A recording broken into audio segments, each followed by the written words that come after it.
All right, test number 2, IBUS 1. Um, and on our little envelope that we have on the web, we have this bell curve, right? And the whole point of that bell curve we talk about in our entrepreneur class is that it takes me a couple of weeks to kind of explain to you how to create and sustain a business. The other 14 weeks of a 16-week semester is getting you to develop the emotional resiliency in order to deal with the obstacles that you're going to face. And so the key that you need to start with, and usually people that come into an entrepreneur class are pretty confident they can do it, but maybe not confident enough, is you have to believe that you can do things. One of the other things we talk about in great length, that we talked about this in the earlier test review, is the markets are constantly changing. And if you want to stay competent, competitive, you have to be adapting as well. In the marketplace, we like to look at not everybody in mass, but in subsets. And of course, the internet today with Google Analytics allows us to look at these little micro sectors of markets and saying, okay, what are they really interested in? And the thing that we want to figure out once we get that small group, so let's just talk about this group, the IBUS 1 online group this summer. What do they want? The people that are actively participating, what do they want? And what we have to figure out, one, by asking you, is what is the basic requirement for you to take this class, for us to meet in that class? Is it, to just get a grade?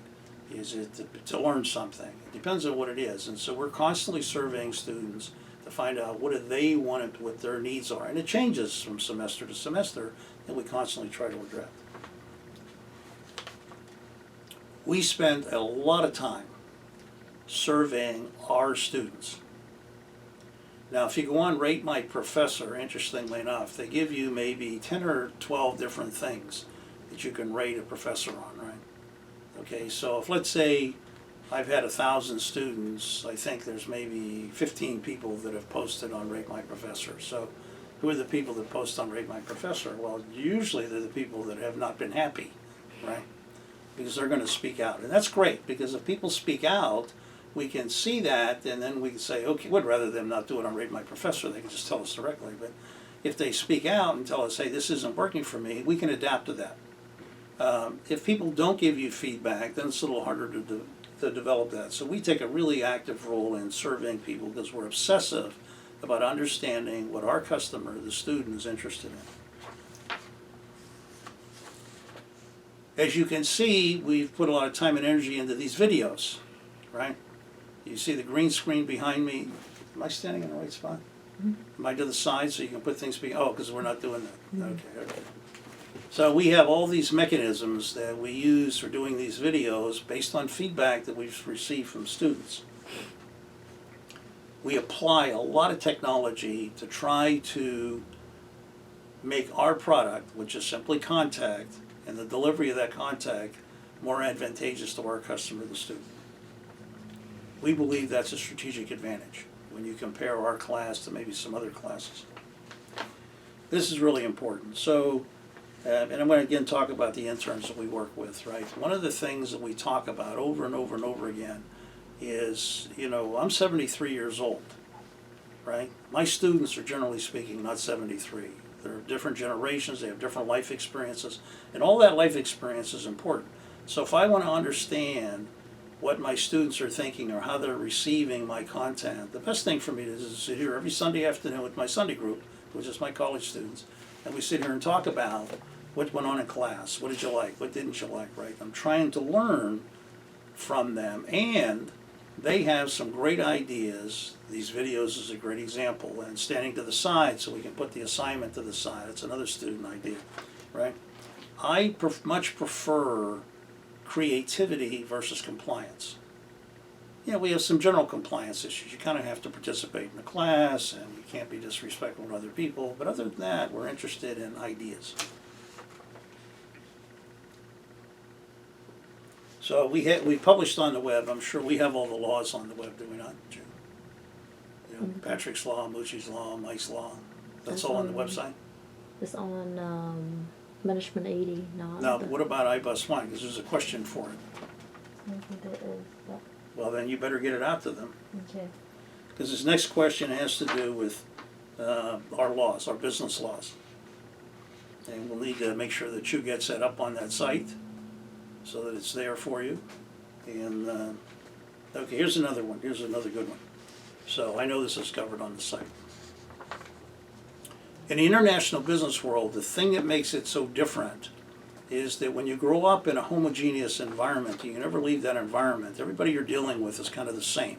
So like, when the Italians all immigrated over here, they all stayed in like the Italian neighborhood, right? Okay? And so, but if they needed to go do something outside that neighborhood, they had to adapt to the Chinatown in Manhattan. There's Little Italy, there's Chinatown. They're literally separated by one street, right? And so you have to be, number one, comfortable in your own culture so that you can be respectful of somebody else's culture. What I think we were talking about this before is every semester we obsessively look at how did the semester go, what can we do better, how can we improve, if we get negative feedback, positive feedback, how do we reinforce the positive feedback, how do we assess the negative feedback, right? We're constantly trying to improve our delivery mechanism and our content. There's another issue. So one of the things we talk about at length, right, is that you have to have a basic understanding of the economic profitability of your basic transaction. And once you have that down, then it's the number of times you do that transaction. It's pretty obvious to most of you, since you're taking an international business class, that that's where the expansion in the markets is. It's not necessarily just locally right next to us here in Long Beach.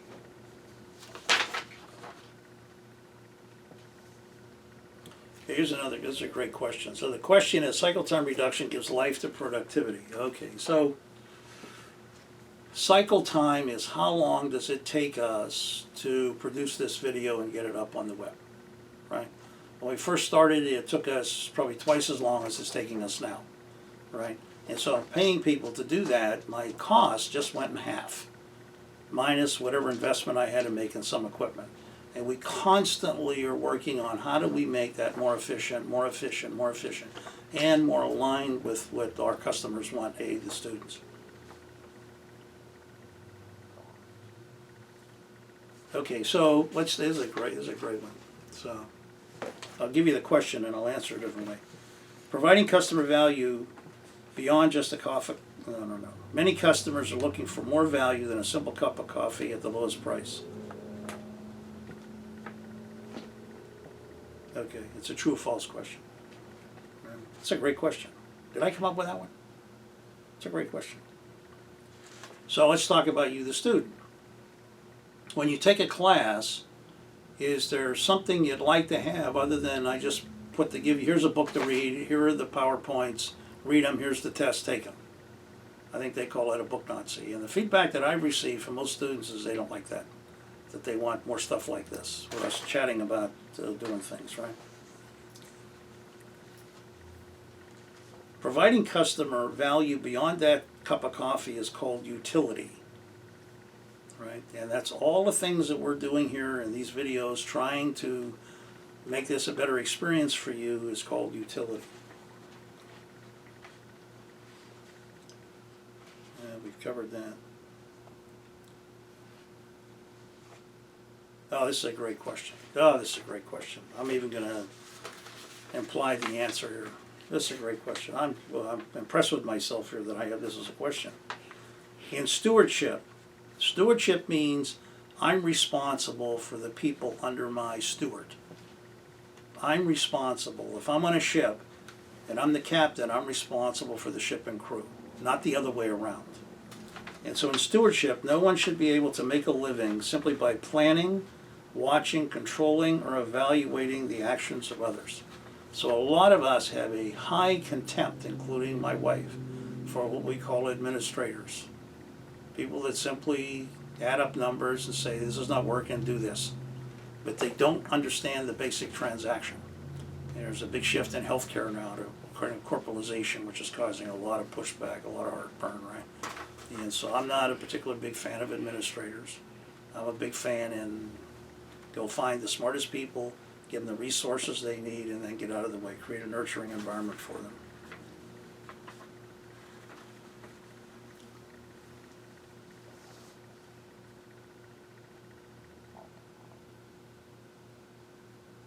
Yeah, it's the 19 is straightforward. Revenue is everything. Yeah, we covered all this. See ya.